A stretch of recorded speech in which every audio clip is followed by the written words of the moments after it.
I live in South Central. This is South Central. Liquor stores, fast food, vacant lots. So the city planners, they get together and they figure they're going to change the name South Central to make it represent something else. So they change it to South Los Angeles. Like this is going to fix what's really going wrong in the city. This is South Los Angeles. Liquor stores, fast food, vacant lots. Just like 26.5 million other Americans, I live in a food desert. South Central Los Angeles, home of the drive-through and the drive-by. Funny thing is, the drive-throughs are killing more people than the drive-by.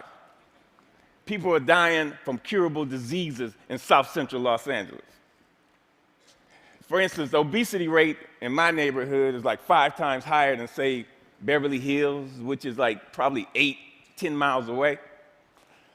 I got tired of seeing this happening. And I wonder, how would you feel if you had no access to healthy food? If every time you walk out your door, you see the ill effects that the present food system have on your neighborhood? I see wheelchairs bought and sold like used cars. I see dialysis centers popping up like Starbucks. And I figured this has to stop. So I figured that the problem is the solution. Food is the problem, and food is the solution. Plus, I got tired of driving 45 minutes round trip to get an apple that wasn't impregnated with pesticides. So what I did, I planted a food forest in front of my house. It's on a strip of land that we call a parkway. It's like 150 feet by like 10 feet.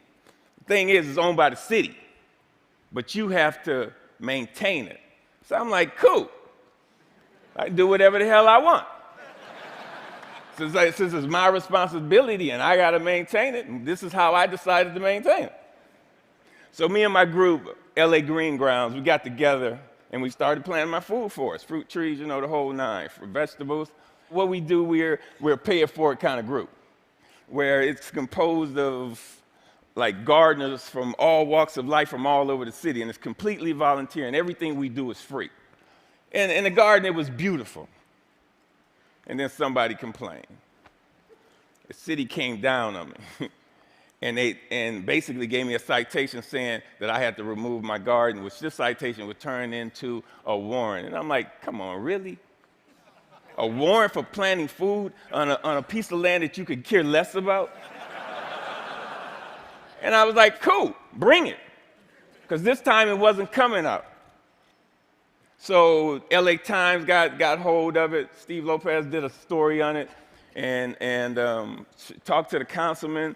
And one of the Green Grounds members, they put up a petition on change.org. And with 900 signatures, we were a success. We had a victory on our hands. My councilman even called and said how they endorse and love what we're doing. I mean, come on, why wouldn't they? LA leads the United States in vacant lots that the city actually owns. They own 26 square miles of vacant lots. That's 20 Central Parks. That's enough space to plant 725 million tomato plants. Why in the hell would they not okay this? Growing one plant will give you 1,000, 10,000 seeds. Okay. When $1 worth of green beans will give you like $75 worth of produce. It's my gospel. I'm telling people, grow your own food. Growing your own food is like printing your own money. Thank you. See, I have a legacy in South Central. I grew up there. I raised my sons there. And I refuse to be a part of this manufactured reality that was manufactured for me by some other people, and I manufactured my own reality. See, I'm an artist. Gardening is my graffiti. I grow my art. Just like a graffiti artist, where they beautify walls, me, I beautify lawns, parkways. I use the garden, the soil, like it's a piece of cloth. And the plants and the trees, that's my embellishment for that cloth. You'd be surprised what the soil could do if you let it be your canvas. You just couldn't imagine how amazing a sunflower is and how it affects people. So what happened? I have witnessed my garden become a tool for the education, a tool for the transformation of my neighborhood. To change the community, you have to change the composition of the soil. We are the soil. You'd be surprised how kids are affected by this. Gardening is the most therapeutic and defiant act you can do, especially in the inner city. Plus, you get strawberries.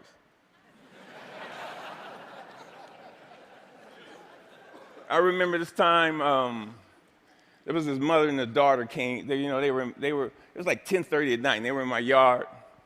And I came out, and they looked so ashamed. I'm like, man, it made me feel bad that they were there. And I told them, you don't have to do this like this. This is on the street for a reason. It made me feel ashamed to see people that was this close to me that was hungry, and this only reinforced why I do this. And people ask me, Finn, aren't you afraid people are going to steal your food? And I'm like, hell no, I ain't afraid they're going to steal it. That's why it's on the street. That's the whole idea. I want them to take it, but in the same time, I want them to take back their health. There's another time when I put a garden in this homeless shelter in downtown Los Angeles. The guys, they helped me unload the truck.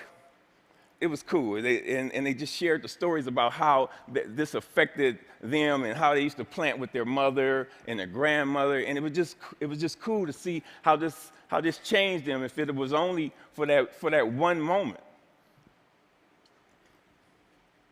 So Green Grounds has gone on to plant maybe like 20 gardens. We've had like 50 people come to our dig-ins and participate in this, all volunteers. If kids grow kale, kids eat kale. If they grow tomatoes, they eat tomatoes. But when none of this is presented to them, if they're not shown how food affects the mind and the body, they blindly eat whatever the hell you put in front of them. I see young people, and they want to work, but they're in this thing where they're caught up. I see kids of color, and they just on this track that's designed for them that leads them to nowhere.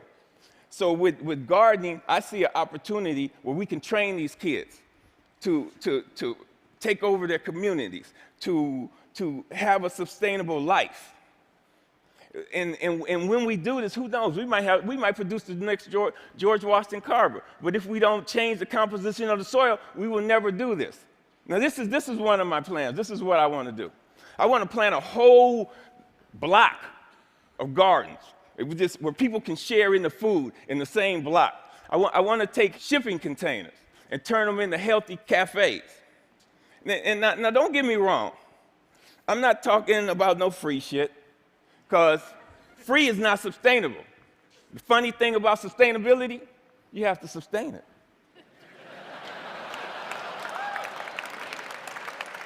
What I'm talking about is putting people to work and getting kids off the street and letting them know the joy, the pride, and the honor in growing your own food.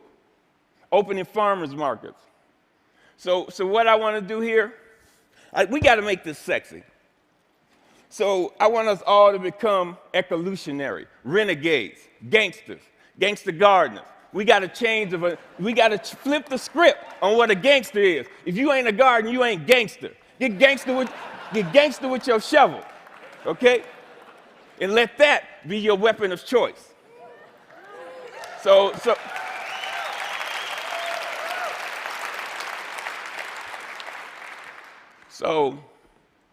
So basically, if you want to meet with me, if you want to meet, don't call me. If you want to sit around in cushy chairs and have meetings where you talk about doing some shit, where you talk about doing some shit.